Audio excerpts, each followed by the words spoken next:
Hello students, our today's topic is exercise 4.3 NCERT. The diagonal of a rectangular field. मैंने एक rectangular field बना रखा है. Diagonal is 60 metre more than the shorter side. देखो rectangle में एक shorter side होती है, ये shorter side हो गई, ये longer side हो गई. Rectangle में एक longer side होती है, एक shorter side होती है, एक diagonal होता है. Diagonal is 60 metre more than the shorter side. Diagonal जो है वो 60 ज़्यादा है shorter वाले से. अगर shorter side x हो तो डायगनल x प्लस 60 मीटर है. If the longer side is 30 metre more than the shorter side, और जो लॉन्गर साइड है वो 30 ज़्यादा है शॉर्टर वाली से. शॉर्टर साइड अगर x है तो लॉन्गर साइड 30 ज़्यादा है. ओके, यहां लिख देते हैं let the shorter side x metre. तो फिर डायगनल कितना हो गया, देयरफॉर डायगनल 60 ज़्यादा है इससे, यानी x प्लस 60, और लॉन्गर साइड कितनी हो जाएगी. लॉन्गर साइड के लिए लिखा हुआ है कि वो 30 ज़्यादा है शॉर्टर साइड से, 30 x प्लस 30. अब क्योंकि ये रेक्टेंगल है तो यहाँ 90 डिग्री बन रहा है, और 90 डिग्री बन रहा है यानी कि राइट एंगल ट्राइंगल हो गया, triangle ABC. In right angled triangle ABC using PGT. PGT मतलब पाइथागोरस थ्योरम. इसमें पाइथागोरस थ्योरम लगा दीजिए. पाइथागोरस थ्योरम लगा रहा हूं मैं. Base square plus perpendicular square equals to hypotenuse square. Base का स्क्वायर, बेस का यानी कि बेस में है x plus 30, perpendicular square equals to hypotenuse का स्क्वायर. लेकिन यहां पर अगर ध्यान से देखें तो a प्लस बी का होल स्क्वायर बन रहा है. ठीक है, a प्लस बी का होल स्क्वायर बन रहा है यानी कि इसका x का whole square x square plus 2 into ए into B, 2 into x into 30 यानी कि 60x प्लस बी का स्क्वायर यानी 30 का स्क्वायर प्लस एक्स स्क्वायर. यहां पर a प्लस बी का होल स्क्वायर यानी कि a square plus 2 into A into B, 2 into x into 60 यानी कि 120x प्लस बी का स्क्वायर 60 का स्क्वायर. एक्स स्क्वायर से एक्स स्क्वायर कैंसिल आउट कर दीजिए. अब आपके पास रिमाइंडर में एक तो एक्स स्क्वायर है, यहां से इक्वेशन होने की वजह से इंप्लाइज टू लगा दीजिए, प्लस का 60x माइनस का 120x इधर ट्रांसपोज हो जाएंगे, प्लस के 900 माइनस के 3600 और इक्वल्स टू में बच रहा है 0. एक्स स्क्वायर यहां से आपके पास क्या बचा, माइनस का 60 बचा, प्लस का यहां से आपके पास क्या बच रहा है, माइनस का 2700 इक्वल्स टू 0. देखो 60x में से 120x निकालोगे तो माइनस का 60x, 900 माइनस 3600 करोगे तो माइनस का. अब ये एक क्वाड्रेटिक इक्वेशन है क्योंकि इसकी डिग्री 2 है. डिग्री 2 है, क्वाड्रेटिक इक्वेशन है, जिसको मैंने सोल्व करने के लिए आपको कहा था कि मैं यहाँ पर एक तो सम लिख दिया करता हूँ, एक प्रोडक्ट लिख देता हूँ. सम में मैं इस नंबर को लेकर आता हूँ यानी कि -60, और प्रोडक्ट में यहाँ 1 है उसको इस 2700 से इंटू करो, तो 1 इंटू 2700 यानी कि 2700 माइनस का. अब इसके फैक्टर्स कैसे निकालते हैं, 2700 के फैक्टर्स चाहिए. ऐसे दो फैक्टर्स फाइंड करो कि एडिशन या सब्ट्रैक्शन करने से 60 आ जाए माइनस का, और मल्टीप्लाई करने से माइनस का 2700 आ जाए. तो ऐसे दो फैक्टर्स ढूंढने के लिए मैंने आपको कहा था कि प्राइम फैक्टराइजेशन कर लेना चाहिए इस टर्म का. इस टर्म का अगर हम प्राइम फैक्टराइजेशन कर दें तो हम दो फैक्टर ढूंढने में आसानी रहेगी. चलिए तो इसके प्राइम फैक्टराइजेशन कर देते हैं 2700 के. ये 2700 के हमने प्राइम फैक्टराइजेशन किया. ठीक है, ये 2700 इसके प्राइम फैक्टराइजेशन कर लिया है ना. प्राइम फैक्टराइजेशन पहले 3 का डिवाइड लगा दिया, फिर 3 का लगा दिया, 2 का लगा दिया, 5 का. सबसे पहले वैसे 2 का लगाना चाहिए, फिर 3 का, फिर 5 का, लेकिन कोई बात नहीं.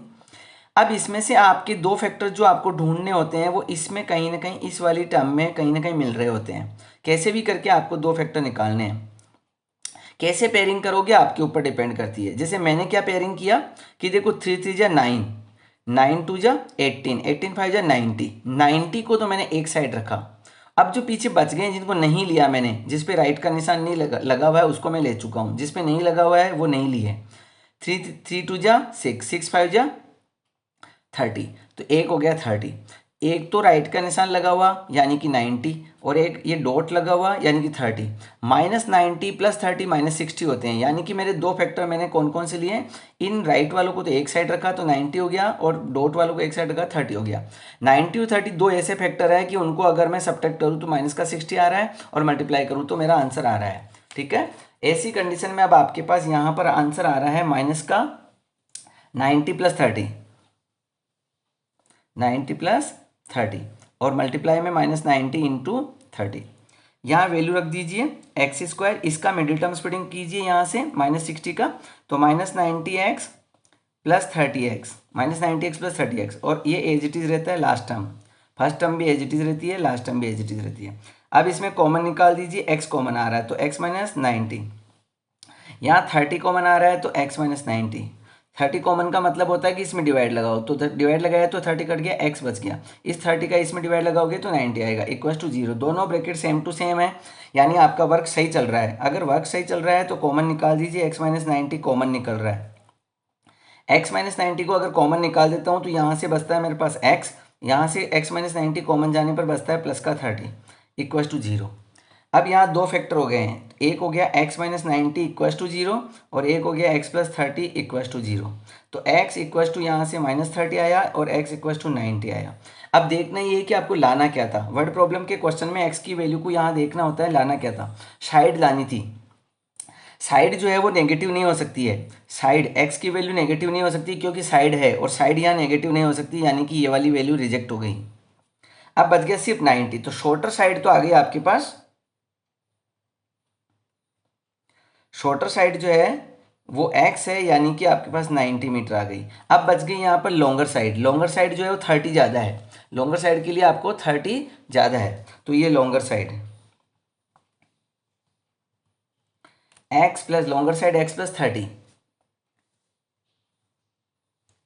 यानी कि 90 + 30, तो 120 मीटर, ये लॉन्गर साइड का आंसर हो गया।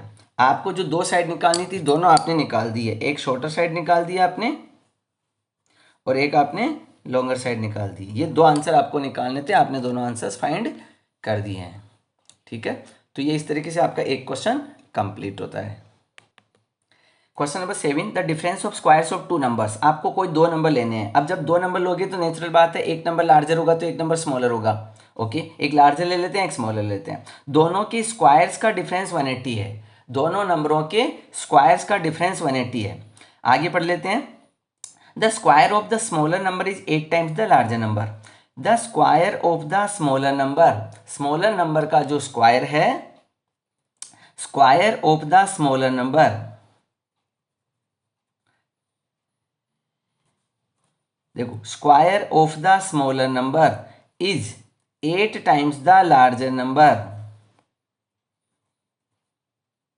ये आपको गिवन कंडीशन मिली है, गिवन कंडीशन है ना, गिवन लिख देता हूं, देखो गिवन कंडीशन क्या मिली है, square of the smaller number, square of the smaller number is मतलब इक्वल्स टू लगा दो 8 टाइम्स द लार्जर नंबर, ये आपको गिवन मिली। लेकिन ये तो डिपेंड करेगी इस लार्जर नंबर पर। अब सपोज किसको करें, इसको या इसको, इसको अज्यूम करना पड़ेगा, लेट द लार्जर नंबर, अगर लार्जर नंबर को मैं सपोज कर लूं कि वो x है, अगर मैं लार्जर नंबर को x सपोज कर लूं तो बताओ स्मॉलर नंबर कितना हो जाएगा, तो यहां हो जाएगा स्मॉलर नंबर का square equals to 8, larger number को मैंने x सपोज कर रखा है। ओके, ये आंसर निकल रहा है, बट हमारे को आगे क्या गिवन कंडीशन है वो पढ़ लीजिए। हमें अकॉर्डिंग टू क्वेश्चन, यानी क्वेश्चन में एक कंडीशन दे रखी है, क्या कंडीशन दे रखी है पढ़ लीजिए, डिफरेंस ऑफ स्क्वायर्स, देखो लार्जर नंबर का स्क्वायर का डिफरेंस विद स्मॉलर नंबर,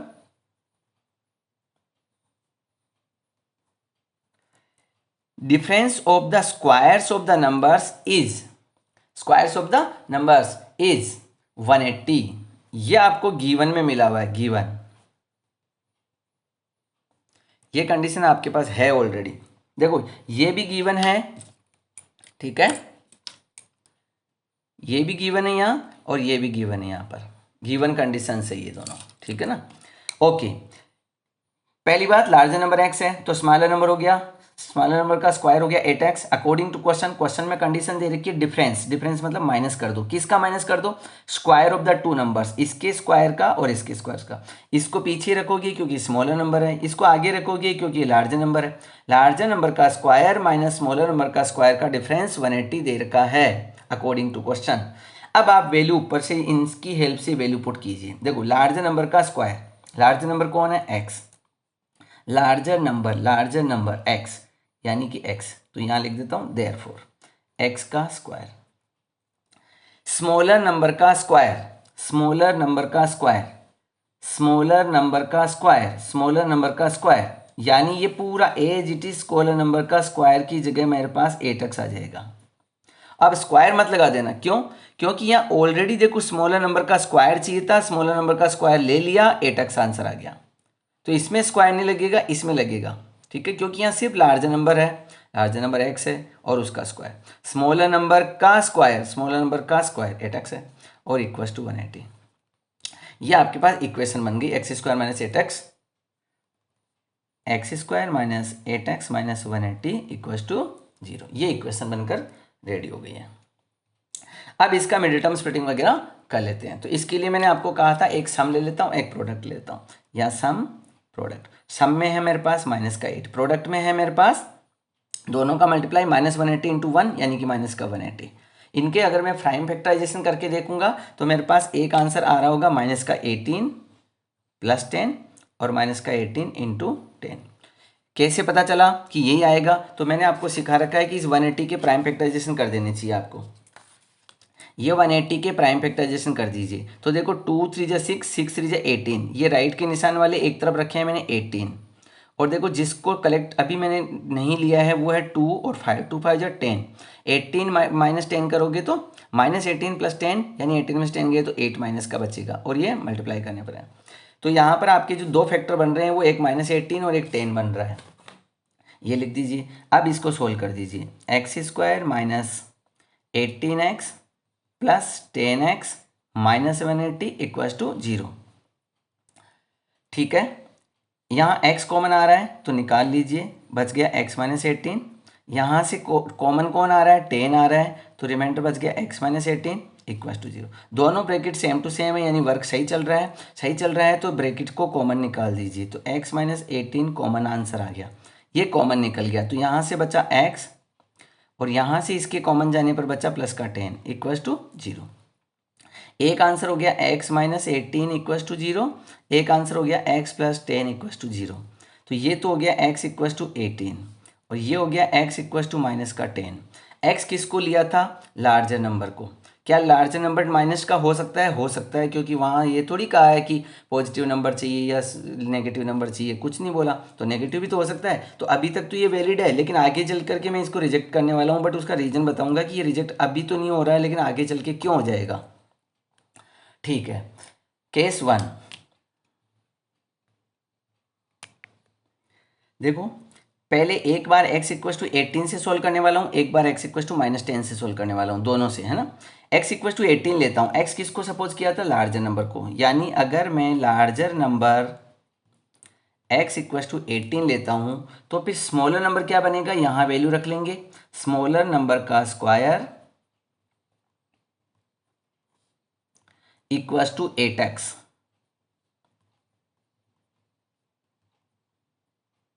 ये बनेगा, लेकिन ये तो स्क्वायर है, मुझे तो स्क्वायर हटाना है, तो स्क्वायर हटाना है तो क्या बनेगा? देखो अभी जो मेरे पास आंसर आया है वो स्मॉलर नंबर के स्क्वायर का आया है, जबकि मुझे स्क्वायर नहीं चाहिए, मुझे तो स्मॉलर नंबर चाहिए। यानी इसका मतलब है कि मुझे स्क्वायर हटाना है, स्क्वायर हटाना है तो इसके रूट लग जाएगा, ये स्क्वायर रूट फाइंड हो जाएगा। इधर से स्क्वायर हटाओगे तो उसके स्क्वायर रूट लगेगा। अब इसका स्क्वायर रूट कितना होता है? 12 होता है, तो ये आपके पास स्मॉलर नंबर का आंसर आ गया, है ना। ऐसी कंडीशन में आपके पास, अगर आपके पास larger number x equal to 18 हुआ तो फिर स्मॉलर नंबर 12 मीटर आंसर हो जाएगा।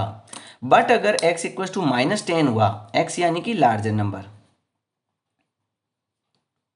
अगर larger number x equal to minus 10 लेता हूं तो ऐसी कंडीशन में स्मॉलर नंबर के लिए मुझे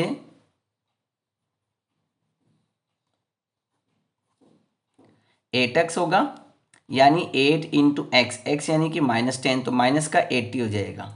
ये आंसर जो आया है वो है स्मॉलर नंबर का स्क्वायर का आंसर -80 है। अब स्क्वायर हटाऊंगा, स्मॉलर नंबर, ये स्क्वायर रिमूव करूंगा तो अपोजिट साइड में जाके यहाँ पर रूट लग जाएगा।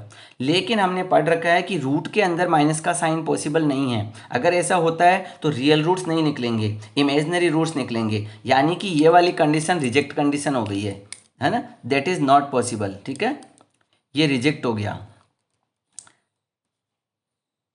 That is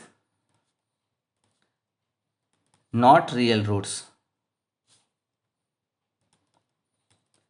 therefore reject. ये वाला आंसर रिजेक्ट हो जाएगा।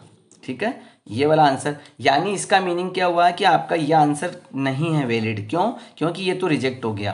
तो फिर सिर्फ आपका एक ही आंसर वैलिड है कि x इक्वल टू 18, यानी लार्जर नंबर 18 होगा तो स्मॉलर नंबर 12 होगा। तभी ये कंडीशंस आपकी यहाँ पर प्रूव हो पाएगी। लार्जर नंबर 18, स्मॉलर नंबर 12 से ही कंडीशंस प्रूव हो पाएगी। Question number 8, a train travels 360 kilometre at a uniform speed. एक ट्रेन है वो 360 किलोमीटर का डिस्टेंस कवर करती है यूनिफॉर्म स्पीड से। डिस्टेंस कितना कवर करती है लिख लीजिए, डिस्टेंस है 360 kilometre with a uniform speed. Let the uniform speed is, let the uniform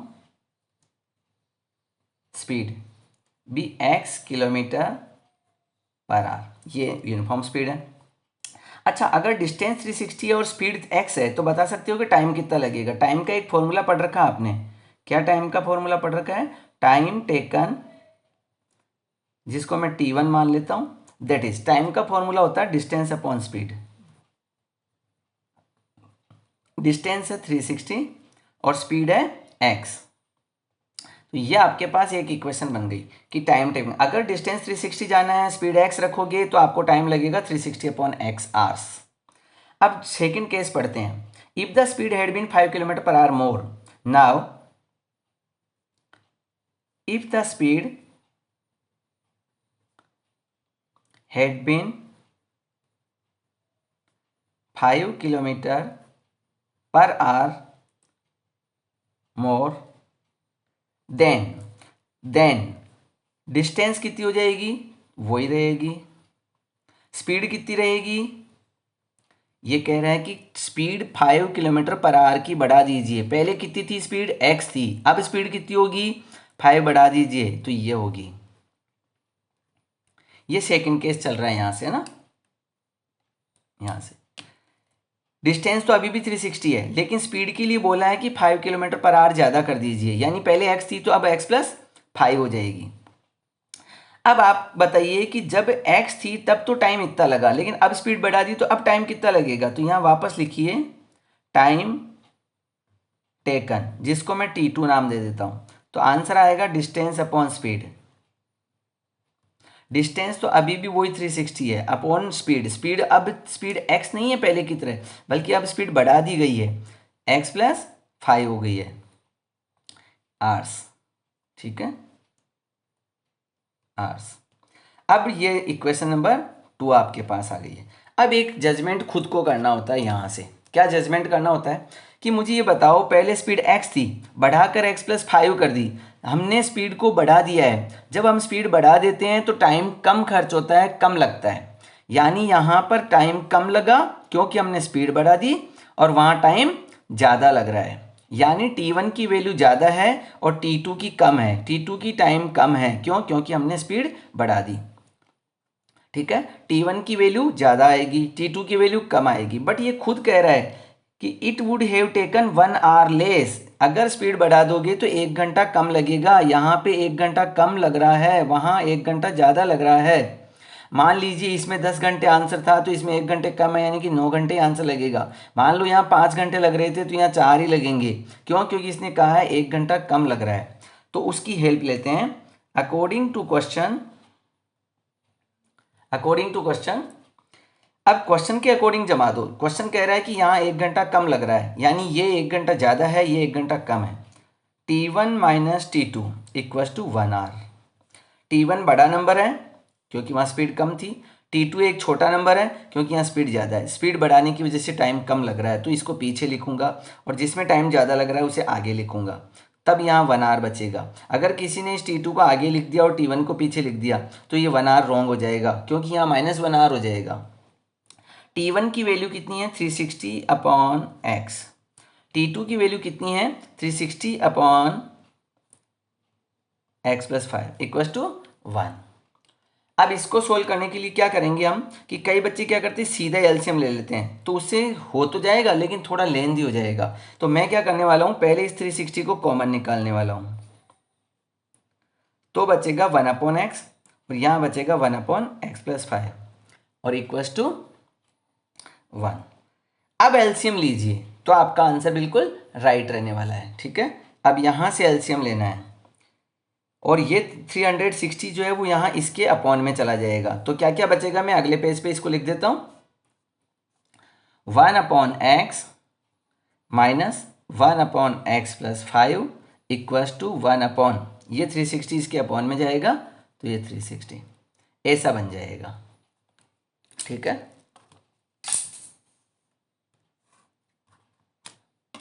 ये बनेगा। अब इसको सोल्व कर दीजिए। अब एलसीएम लेना पड़ेगा। ठीक है, ले लेते हैं। x एंड x+5 = में यहाँ हो गया 1/360। x का डिवाइड लगाइए इसमें तो x कैंसिल आउट हो जाएगा, बचेगा सिर्फ x+5। x+5 को इस न्यूमरेटर के 1 से इंटू करोगे तो x+5 का डिनोमिनेटर का डिवाइड इसमें लगा दीजिए, लगा दिया। x+5 से x+5 कैंसिल, बच गया x का मल्टीप्लाई 1 से करेंगे तो x से x कट गया, बच गया 5। यहाँ क्या क्या बच गया देखो, 5/x² + 5x = 1/360। यहाँ क्रॉस मल्टीप्लाई कब करते हैं, क्रॉस मल्टीप्लाई देखो, ये इस इक्वल के साइन के उधर भी सिंगल फ्रैक्शन हो इधर भी सिंगल फ्रैक्शन हो, सिंगल, डबल नहीं, इसकी तरह डबल नहीं, सिंगल फ्रैक्शन, अकेला एक अकेला एक, तो फिर आपको यहाँ क्रॉस मल्टीप्लाई करना होता है इस तरीके से। ठीक है, चलिए, तो x² + 5x का मल्टीप्लाई हो गया 1 से, तो एज इट इज 360 का 5 से तो 0। ओके, इक्वेशन को ट्रांसपोज कर दीजिए तो यहां हो गया रिमाइंडर 0। अब मैंने कहा था कि मैं एक तो यहां सम लिख देता हूं और एक यहां प्रोडक्ट लिख देता हूं। सम के अंदर मैं क्या लिया करता हूं, सम के अंदर ये वाला 5 लेता हूं, प्लस का 5, और प्रोडक्ट में यहाँ x² का कोएफिशिएंट 1 इंटू माइनस का 1800 यानी कि माइनस का 1800, ये यहाँ पर लेने वाला। अब इसके बाद क्या करना है, इसके बाद इसके 1800 के फैक्टर्स फाइंड करने हैं और पता करना है कि ऐसे कौन से दो फैक्टर है जो कि प्लस या माइनस करने से 5 देते हैं और मल्टीप्लाई करने पर 1800 देते हैं। ऐसे कौन से दो फैक्टर्स है, देखिए 1800 के प्राइम फैक्टराइजेशन कर दीजिए। ठीक है, 1800 का प्राइम फैक्टराइजेशन कर दीजिए, ये 1800 का प्राइम फैक्टराइजेशन करके आपको इसमें से ऐसे दो फैक्टर ढूंढने हैं जिनका सम में 5 आ रहा हो और प्रोडक्ट में -1800 आ रहा हो। देखो जिनके मैंने राइट लगा रखे हैं, 3 3 जा 9, 9 5 जा 45, 45 को मैंने एक साइड रखा, जो रिमाइंडर बच गए हैं 2 2 जा 4, 4 5 जा 20, 2 2 जा 4, 4 2 जा 8, 8 5 जा 40, तो 40 को एक साइड रखा है। यानी इसका मतलब एक आंसर मेरा 45 लूँगा, एक 40 लूँगा तो डेफिनेटली यहाँ 5 बचेगा और मल्टीप्लाई भी सही हो जाएगा। तो इसका मतलब एक आंसर 45, एक 40 लेने वाला हूँ। तो यहाँ मैं लिखूँगा 45 - 40, यहाँ मैं लिखूँगा 45 इंटू -40। यहाँ सोल्व कर दीजिए, x² + 45x माइनस का 40x माइनस का 1800 = 0। इन दो में से कॉमन निकालना है, इन दो में से कॉमन निकालना है। यहाँ कॉमन आ रहा है x, कॉमन का मतलब होता है डिवाइड लगाना। x का डिवाइड इसमें लगाओगे तो x बार जाएगा, x का डिवाइड इसमें लगाओगे तो 45 बार जाएगा। यहाँ कॉमन आ रहा है 40। ठीक है, कुछ बच्चे कहेंगे 2 भी आ रहा है, 4 भी आ रहा है, 5 भी आ रहा है, 10 भी आ रहा है, 40 भी आ रहा है, तो जो सबसे बड़ा वाला होगा वो लेना है, यानी कि माइनस का 40 कॉमन आ रहा है। -40 का यहाँ डिवाइड लगाओगे तो x रिमाइंडर बचेगा, -40 का इसमें डिवाइड लगाओगे तो माइनस माइनस प्लस हो जाएगा, और आपके पास 1800 में 40 का डिवाइड जाता है 45 बार। x + 45 को कॉमन निकाल दीजिए, ये x+45 कॉमन आ गया। जब कॉमन आ गया तो इस टर्म में से x+45 कॉमन जाने के बाद में बचा x, इसमें से x+45 कॉमन जाने के बाद बचा 40। अब आपके पास एक तो हो गया x+45 इक्वल टू 0, एक हो गया x-40 इक्वल टू 0, यानी कि ये वाला तो हो गया रिजेक्ट, सॉरी ये हो गया -45, ये हो गया 40। अब देखो कि x सपोज किसको किया था, अज्यूम किसको किया था, x हमने अज्यूम किया था स्पीड को, तो स्पीड तो नेगेटिव नहीं हो सकती, तो ये वाला तो रिजेक्ट हो गया क्योंकि नेगेटिव स्पीड नहीं हो सकती। अब ये बात आती है पॉजिटिव वाले की, x इक्वल टू 40 की। x हमने स्पीड को अज्यूम किया तो यहाँ लिख देते हैं therefore speed of train equal to x equal to 40 km/h। यही आपको फाइंड करना था कि स्पीड का आंसर क्या आएगा, find the speed of train. तो हमने बता दिया है कि स्पीड ऑफ ट्रेन जो है वो 40 आंसर आने वाला है। Question number 9, 2 water taps together can fill a tank in 9 3/8 hours. पहली बात है कि एक वाटर टैंक है, देखो यहाँ एक वाटर टैंक है, इस वाटर टैंक में एक तो बड़ा वाला पाइप लगा के पानी भरा जा रहा है और एक छोटे पाइप से पानी भरा जा रहा है ना, लार्जर डायमीटर टेप और स्मॉलर डायमीटर टेप, यानी बड़ा वाला नल छोटा वाला नल, ठीक है, लार्जर टेप स्मॉलर टेप, उनसे पानी भरा जा रहा है। अगर दोनों नल एक साथ खोल के पानी भराए जाए तो कह रहा है कि 9 3/8 आवर्स में पूरा टैंक भर जाएगा, अगर दोनों नलों से एक साथ पानी भराया जाए तो। चलिए ठीक है, आगे बढ़ते हैं।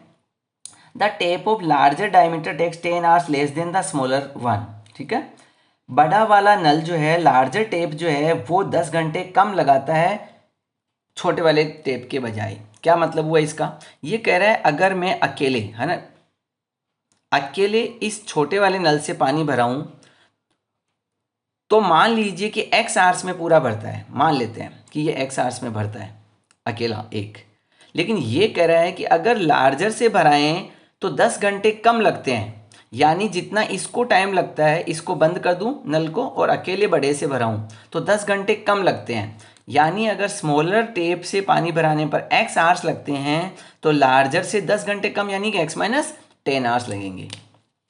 चलिए देखिए इधर, let the time taken by smaller tape, मान लेते हैं अकेले छोटे वाले नल से पानी भराया तो हमें x आवर्स लगे, ठीक है, अकेले छोटे नल से पानी भराया तो x आवर्स लगे। फिर हमने कहा कि छोटा बंद कर दो और अकेले बड़े वाले नल से पानी भराइए, है ना, लार्जर डायमीटर टेप, तो 10 घंटे कम लगेंगे। 10 घंटे कम लगने का मतलब क्या हुआ कि लार्जर टेप जो है उसको टाइम लगेगा x-10, छोटे वाले को अगर x आवर्स लगेंगे तो बड़े वाले को x-10 यानी 10 घंटे कम लगेंगे। और दोनों नल एक साथ खोल दें तो 9 3/8 आवर्स लगेंगे। अगर इस मिक्स फ्रैक्शन को चेंज करना चाहें तो 8 9 जा 72, 72 + 3 75, 75/8 आवर्स। अकेले छोटे नल से पानी भराओगे तो x आवर्स लगेंगे, अकेले बड़े वाले से भराओगे तो x-10 लगेंगे, दोनों को एक साथ खोल के पानी भराओगे तो 75/8 आवर्स लगेंगे। ये 3 कंडीशंस हमको दे रखी है। अब लेकिन जो ये वर्क एंड टाइम वाले क्वेश्चन होते हैं, इन क्वेश्चंस को हम आवर्स में सोल्व नहीं करते हैं बल्कि वर्क में सोल्व करते हैं, यानी कि यहाँ इन क्वेश्चंस को टाइम से कन्वर्ट करके वर्क में लेके जाना है। ऐसे डिक्लेयर करना है कि इस छोटे नल ने x घंटे में पानी भरा, तो बताओ 1 घंटे में ये छोटा नल कितना पानी भरता होगा, बड़ा वाला नल 1 घंटे में कितना पानी भरता होगा, दोनों को खोल दूँ तो 1 घंटे में कितना पानी भरते होंगे। यानी कि आपको टाइम से इसको हटा करके क्वेश्चन को वर्क डन में लेके जाना है, यानी इनको रेसिप्रोकल कर देना है तो वर्क डन में कन्वर्ट हो जाएगा, है ना, पूरी प्रॉब्लम को इन्वर्स प्रॉब्लम बना देनी है हमारे को। करते हैं start. Water filled by smaller tap in 1 hour. देखो time taken by smaller tap कितना टाइम लगाता है, पूरा टैंक भरने में x आवर्स लगाता है, लेकिन मैं पूछ रहा हूँ कि 1 घंटे में कितना पानी भरता है, तो इसको रेसिप्रोकल कर दो, x है ना, तो ये 1/x हो जाएगा, यानी कि यहाँ जो आएगा वो आएगा 1/x। 1 घंटे में छोटा नल 1/x पानी भरता है, ये वाला पानी भर गया, ये 1/x इतना पानी भर दिया स्मॉलर टेप ने, 1 घंटे में इतना पानी भर दिया। अब बड़े वाले की बात करते हैं। Water filled by larger tap in 1 hour. पहले इसको पढ़ो, लार्ज टेप को अकेले को खोलूँ तो पूरा टैंक भरने में x-10 आवर्स लगते हैं, लेकिन मैं अगर पूरा टैंक भरने की बात नहीं कर रहा, मैं बात कर रहा हूँ कि बताओ 1 घंटे में ये वाला बड़ा नल पानी कितना भरता है, 1 घंटे में कितना भरता है। तो मैंने कहा था इसको रेसिप्रोकल कर दो, तो यहाँ क्या आएगा, यहाँ आएगा 1 इस ये आ जाएगा, यानी कि x माइनस 10। 1 घंटे में कितना पानी भरता है, 1/x माइनस 10 भरता है। देखो छोटे वाले नल ने 1/x पानी भरा 1 घंटे में, बड़े वाले नल ने 1/x माइनस 10 ये वाला पानी भरा। अब मैं कह रहा हूं कि दोनों को एक साथ खोल दूं तो बताओ कितना पानी भरेगा। चलो इसको भी सॉल्व कर लेते हैं, पहले इसको पढ़ो। दोनों नल साथ खोलने पर 75/8 आवर्स लगते हैं, तो बताओ 1 घंटे में कितना पानी भरेंगे। तो मैंने कहा था इसको रेसिप्रोकल कर दो, 1 घंटे में भरेंगे 78/75। अकेला छोटा नल खोलने पर 1/x पानी 1 घंटे में भरता है।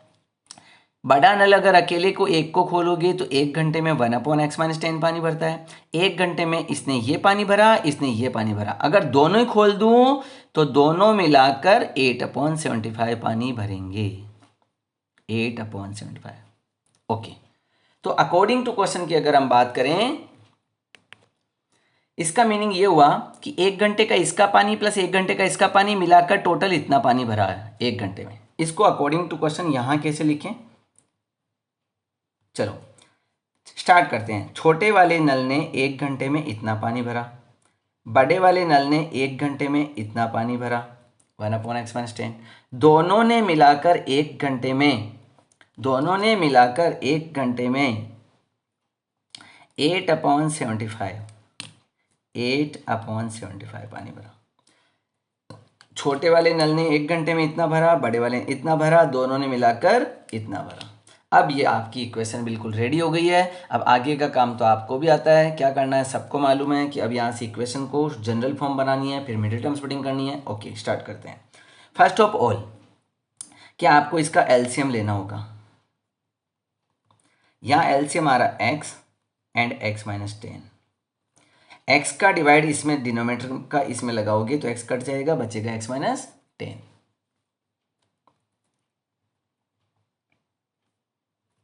x माइनस 10 का डिवाइड इसमें लगाओगे तो x माइनस 10 से x माइनस 10 कैंसिल, बच गया x इंटू 1 x होता है।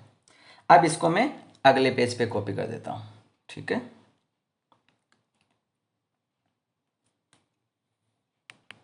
लीजिए मैंने अगले पेज पे लिख दिया है x और x 2x माइनस 10, ये 2x माइनस 10 अपॉन में x इंटू एक्स स्क्वायर, यहाँ मैंने x स्क्वायर लिख दिया है। x का मल्टीप्लाई माइनस 10 से तो माइनस 10x लिख दिया है, और इक्वल्स टू। अब इसको सोल्व कर लेते हैं, ठीक है। लीजिए इसमें से 2 कॉमन निकाल लेते हैं, ये 2 कॉमन, तो बच गया 2 into x minus 5 upon x square minus 10x equals to 8/75। ये 2 में अगर चाहूँ तो यहाँ काट सकता हूँ, नहीं काटूँ तो भी कोई बात नहीं, काट दो तो भी कोई बात नहीं, आपकी इच्छा। अब क्रॉस मल्टीप्लाई कीजिए, इस 4 का इससे मल्टीप्लाई, 4x स्क्वायर, 4 का 10 से 40x equals to 75 into x minus 75 का 5 से कितना हो गया 375, ठीक है। देख लेते हैं, ठीक है।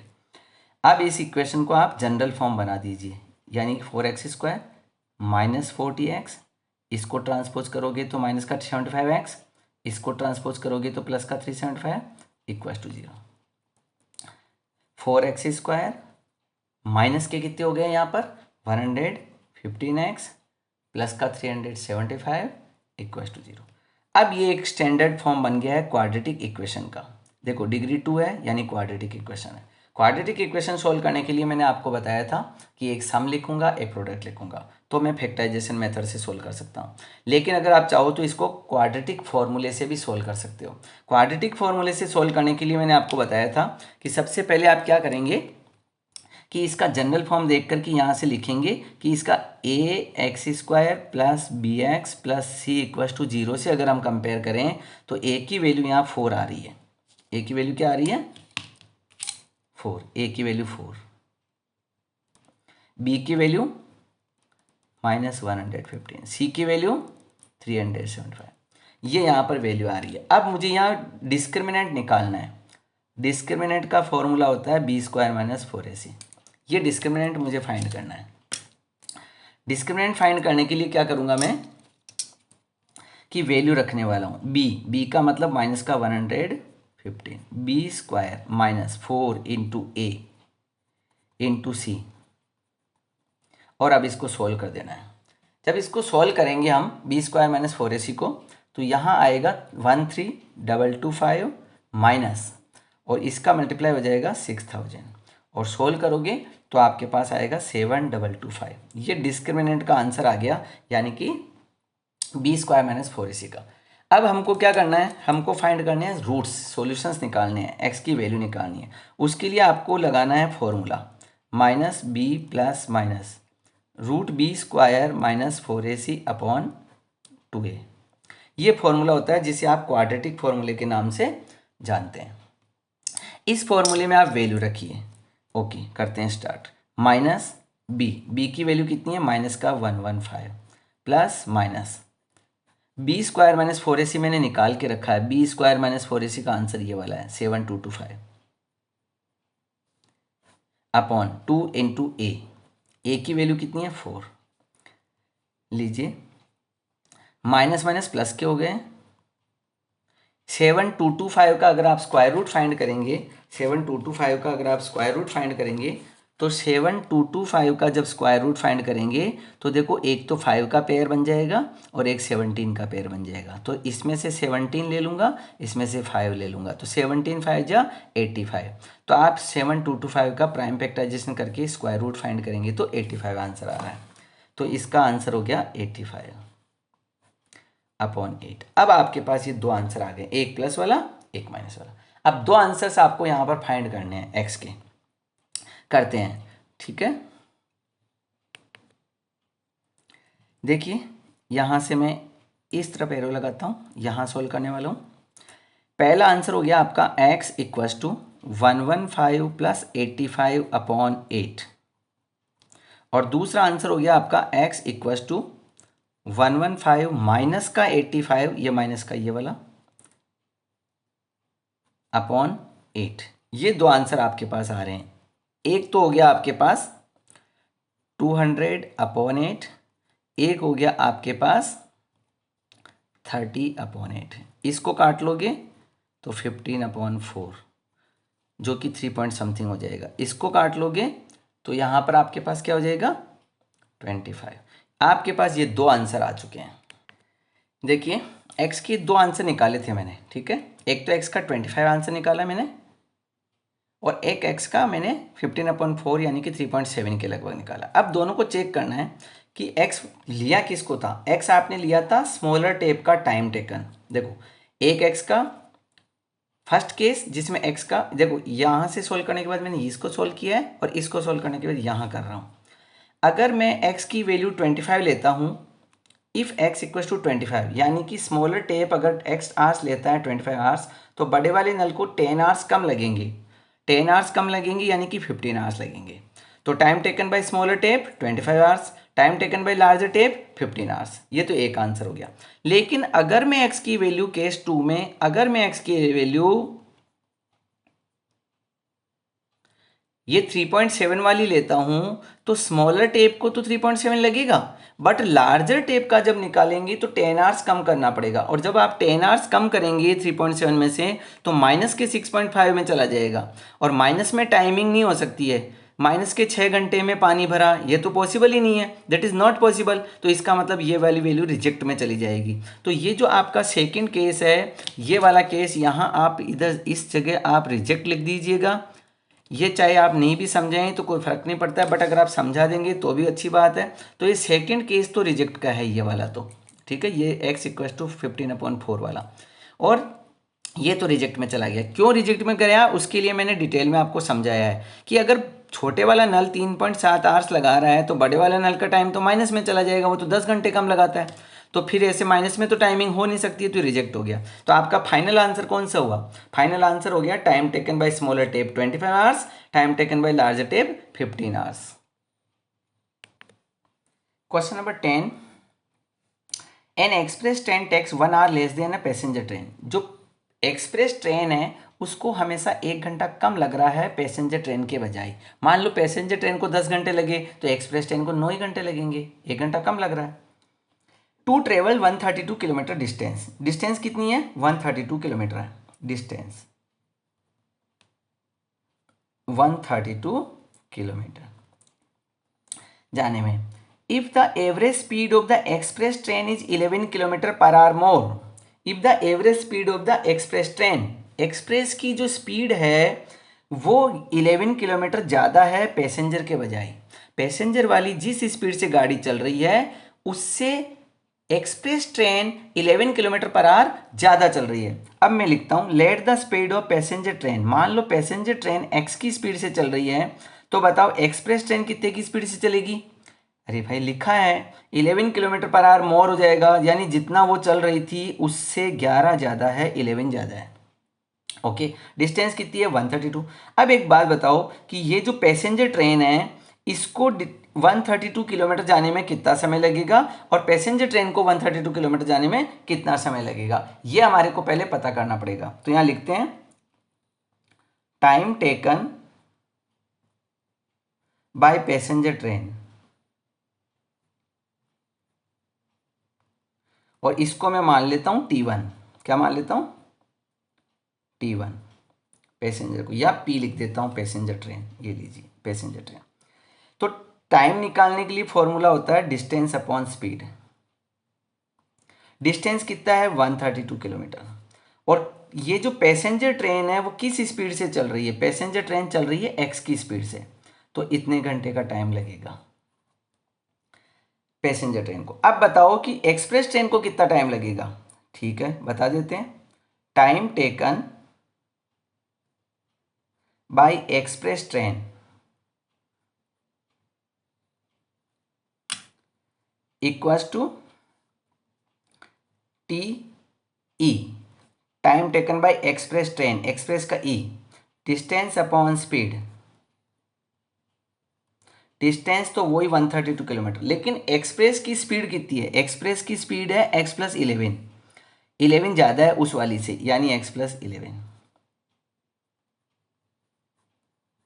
अब मेरे पास दोनों का टाइम पता है मुझे, पैसेंजर ट्रेन ने कितना टाइम लिया और एक्सप्रेस ट्रेन ने कितना टाइम लिया, लेकिन मुझे यहाँ लिखा है कि एक्सप्रेस ट्रेन को 1 घंटा कम लगता है, ये एक्सप्रेस ट्रेन है इसे 1 घंटा कम लगता है, पैसेंजर को ज़्यादा लगता है, यानी पैसेंजर ट्रेन को ज़्यादा टाइम लगा, एक्सप्रेस ट्रेन को कम लगा, कितना घंटा 1 घंटे का डिफरेंस है। According to question passenger train को टाइम ज़्यादा लगता है उसे पहले लिखिए, एक्सप्रेस ट्रेन को टाइम कम लगता है उसे बाद में लिखिए, और दोनों के बीच में 1 घंटे का अंतर है। पैसेंजर आगे क्यों लिखा, क्योंकि उसको ज़्यादा टाइम लगा, इसको कम लगा, दोनों के बीच में कितने घंटे का डिफरेंस है 1 घंटे का डिफरेंस है। अब टीपी यानी कि time taken by passenger train का फॉर्मूला जो वैल्यू है वो लेके आइए 132 अपॉन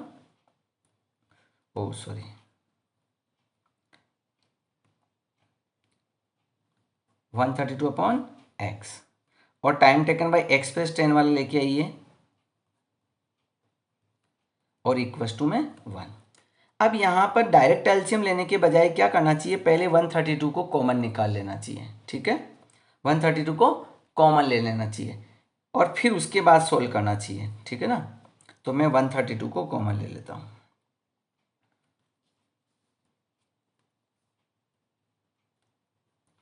तो यहाँ हो गया 1 upon x plus 11 equals to 1।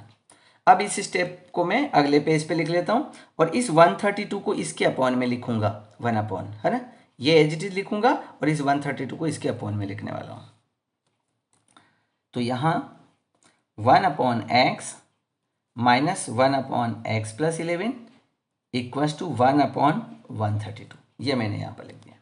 अब इसका आप एलसीएम अब लीजिए, पहले वो एलसीएम लेते तो भी क्वेश्चन हो जाता बट थोड़ा सा हार्ड हो जाता, अब आप कैलकुलेशन वाइज थोड़ा इजी महसूस करेंगे।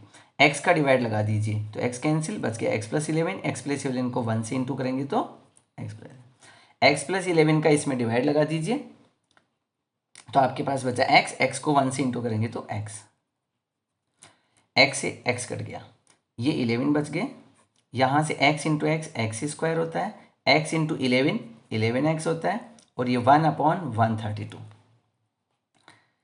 फिर से सॉल्व कीजिए, देखो इक्वल के साइन के इधर और इधर सिंगल फ्रैक्शन हो तो आपको क्रॉस मल्टीप्लाई करना होता है, 1 का इनसे एक्स स्क्वायर प्लस 11x, ठीक है, और यहाँ आपको इनटू करना है इसका, ठीक है। तो इनका मल्टीप्लाई आ गया 1452। ट्रांसपोज करके जनरल फॉर्म बना लीजिए, ये बन गई जनरल फॉर्म। अब इसका स्प्लिटिंग द मिडिल टर्म वगैरह करके आपको आंसर लाने, एक लिखता हूँ सम, एक लिखता हूँ प्रोडक्ट। सम में क्या लाना है मुझे, ये वाला नंबर। प्रोडक्ट में क्या लाना है मुझे, इसका कोएफिशिएंट यानी 1 इंटू दिस, तो एज इट इज ये लाना। अब ऐसे दो प्राइम फैक्टर मुझे 1452 के फाइंड करने हैं कि उन दोनों फैक्टर्स को अगर एडिशन या सब्ट्रैक्शन करूं तो 11 आना चाहिए और मल्टीप्लाई करूं तो ये आना चाहिए, ठीक है। तो ये मैं यहाँ पर करता हूँ क्वेश्चन नंबर 10 का प्राइम फैक्टराइजेशन। 1452 के प्राइम फैक्टराइजेशन कर दीजिए, कर दिए।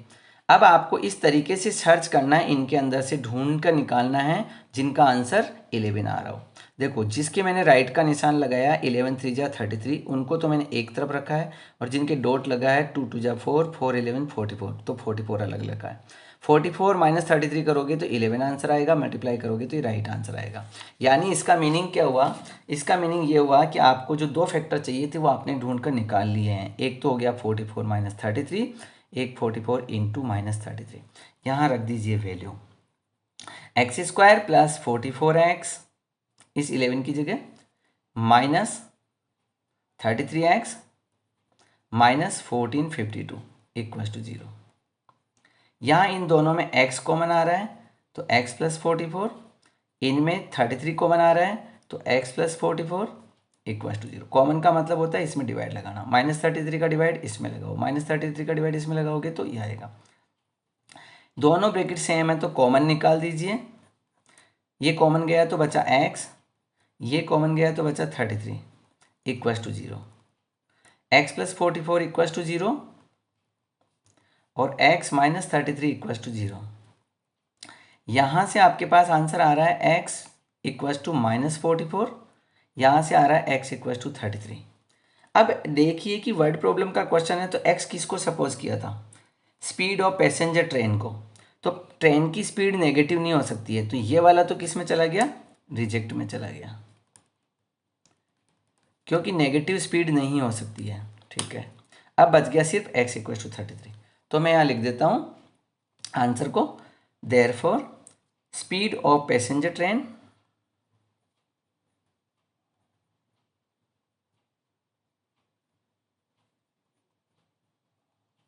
Equal to x equal to 33 kilometre per hour and speed of express train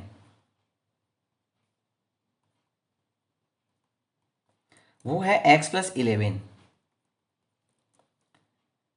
जिसका मीनिंग हो गया 33 प्लस 11 यानी 44 kilometre per our speed of express. ये आपके पास दो आंसर्स बन गए। ये तो बन गया किसका, पैसेंजर ट्रेन का, और ये वाला आंसर किसका बन गया है, एक्सप्रेस ट्रेन का। तो ये दोनों के आपके पास करेक्ट आंसर बनते हैं। नेक्स्ट देखते हैं question number 11, sum of the areas of two squares. दो स्क्वायर है मेरे पास, एक बड़ा स्क्वायर बना लेता हूँ, एक छोटा बना लेता हूँ। उनके एरिया का सम 468 है। उनके एरिया का सम, इसके वाला एरिया प्लस इसका वाला एरिया, दोनों के एरिया का सम 468 है। यह आपको गिवन में कंडीशन मिली है।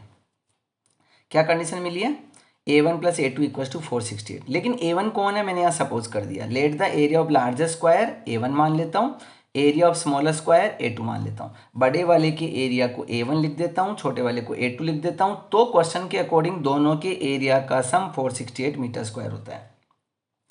अब आगे पढ़ते हैं। If the difference of their perimeters, perimeters का डिफरेंस, पेरीमीटर का भी निकालना रिलेशन, एरिया का रिलेशन निकल गया, अब पेरीमीटर का भी रिलेशन निकालने की कह रहे हैं। चलो पेरीमीटर का रिलेशन निकालते हैं। देखो ये पेरीमीटर किसका, स्क्वायर की बात चल रही है, और पेरीमीटर जो होता है ना उसमें हमारे पेरीमीटर जो है ना उसमें हमारे को डिफरेंस दे रखा है 24। मान लो इसका पेरीमीटर x है, पेरीमीटर किसको कहते हैं, सम ऑफ ऑल द साइड्स। मान लो इसका पेरीमीटर x है तो इसका 24 कम है यानी x माइनस 24 हो जाएगा। मान लो इसका 2x है तो इसका 2x माइनस 24 हो जाएगा। मान लो इसका 4x है, सपोज कर लो, अज्यूम कर लो कि इसका 4x है तो इसका 4x माइनस 24 हो जाएगा। मैं मान लेता हूँ कि इसका जो पेरीमीटर है उसे मैं 4x मान लेता हूँ, तो ऐसी कंडीशन में इसका हो जाएगा 4x माइनस 24। ठीक है, let the perimeter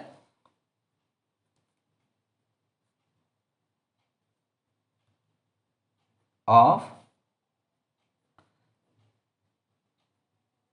larger square 4x मान लेता हूं, बड़े वाले का पेरीमीटर 4x मान लेता हूं। तो फिर ऐसी कंडीशन में पेरीमीटर ऑफ स्मॉलर स्क्वायर 24 कम है यानी कि इतना हो जाएगा। ठीक है, 4x है तो 4x माइनस 24 हो जाएगा। अब बात आती है कि अगर मैं इसकी साइड निकालना चाहूँ तो साइड का फॉर्मूला क्या होता है। आपने पढ़ रखा है कि साइड का जो फॉर्मूला होता है वो होता है पेरीमीटर अपॉन 4। साइड का फॉर्मूला होता है पेरीमीटर अपॉन 4। पेरीमीटर कितना है, 4x है, तो 4x अपॉन 4, तो x आंसर आ जाएगा। इसकी जो साइड है वो आ जाएगी x। इसकी साइड कितनी हो जाएगी, तो इसकी साइड अभी निकाल देते हैं, यहाँ निकाल लेते हैं इस जगह। साइड ऑफ लार्जर स्क्वायर, इसकी साइड कितनी है, साइड का मतलब हो गया पेरीमीटर अपॉन 4। पेरीमीटर कितना है, 4x है, अपॉन 4 तो x मीटर आंसर आ गया। इसकी साइड तो x हो गई। अब निकालते हैं दूसरे वाले की side, side of smaller square, इसकी साइड कितनी आएगी, पेरीमीटर अपॉन 4 आएगी। पेरीमीटर कितना ले रखा है आपने, 4x माइनस 24 अपॉन 4। यहाँ पे 4 कॉमन आ जाएगा तो x माइनस 6 बचेगा और अपॉन 4, 4 से 4 तो साइड कितनी बच गई, x माइनस 6 बच गई। यानी कि आपके पास इसकी जो साइड बची है वो x माइनस 6 है। अब आपके पास इसकी भी साइड का आंसर आपने निकाल दिया x, इसकी साइड का आंसर आपने निकाल दिया x माइनस 6। अब करना क्या है आपको, अब क्वेश्चन को वापस अरेंज करना है इस इक्वेशन के अंदर। Put the values of side, put the values of side in equation number first वाली में आपको इसकी वैल्यू रखनी है। ठीक है, करते हैं, मैं इसको इधर कर लेता हूँ। ये जो फर्स्ट इक्वेशन है पहले इसको एज इट इज लिख के दिखाता हूँ कि मेरी फर्स्ट इक्वेशन ये वाली है, ये है। इसमें पुट कर रहा हूँ मैं किसको, साइड की वैल्यू को, लेकिन यहाँ तो साइड है ही नहीं। हाँ मैं लिख देता हूँ, एरिया का फॉर्मूला होता है साइड स्क्वायर, एरिया का फॉर्मूला होता है साइड स्क्वायर, जो कि आपको दे रखा है 468। अब बड़े वाले स्क्वायर की साइड कितनी है वो लेके आओ, बड़े वाले स्क्वायर की साइड, बड़े वाले स्क्वायर की साइड कितनी है, x है। छोटे वाले स्क्वायर की साइड का आंसर लेके आओ। ओके, अब यहाँ पर इक्वेशन बन रही है बट वो स्टैंडर्ड फॉर्म में नहीं है। a माइनस बी का होल स्क्वायर खोलोगे तो a square minus 2 into A into b plus B का square equals to 468। X square 2x square minus 6 to 12x plus 36 equals to 468। ये इम्प्लाइज टू का sign लगा दें जहाँ जहाँ इक्वेशंस के क्वेश्चन होते हैं वहाँ। 2x स्क्वायर माइनस 12x और यहाँ कितना बच जाएगा आपके पास, 200 प्लस 36 माइनस 468 हो जाएगा, है ना। तो ऐसी कंडीशन में आपके पास कितना बच गया, माइनस का 432 बच गया इक्वल टू 0। लेकिन यहाँ 2 कॉमन आ रहा है, इस 2 को कॉमन निकाल दो।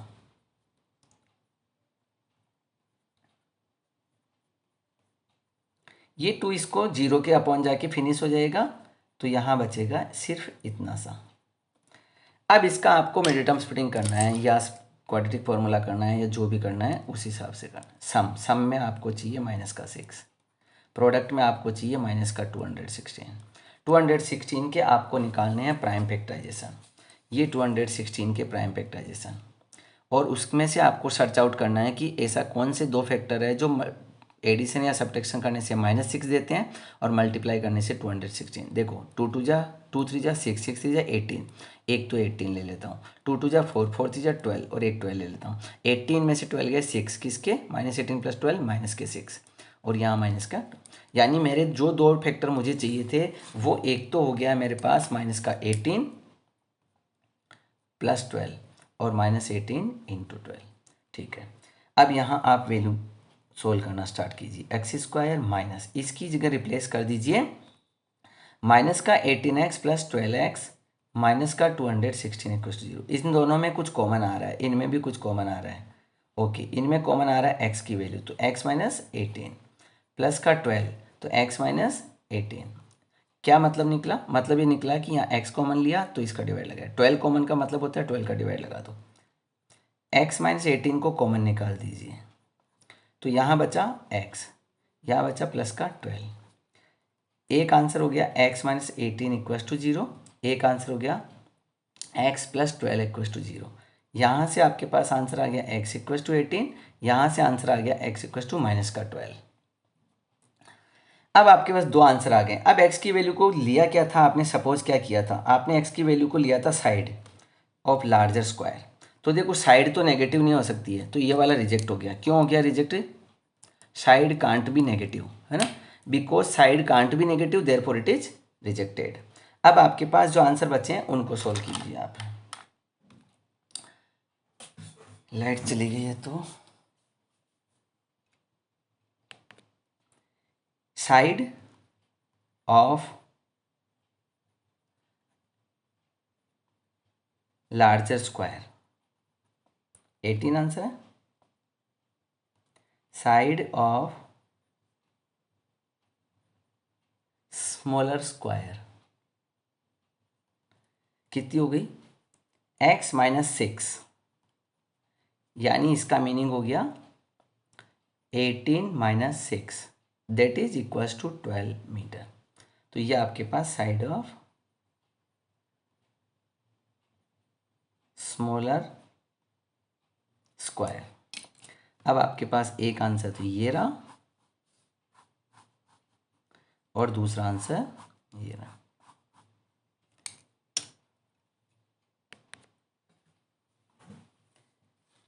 Thanks for watching. Please like share and subscribe. Video को लाइक करें, अपने फ्रेंड्स को शेयर करें एंड चैनल को सब्सक्राइब करें। Thanks a lot again.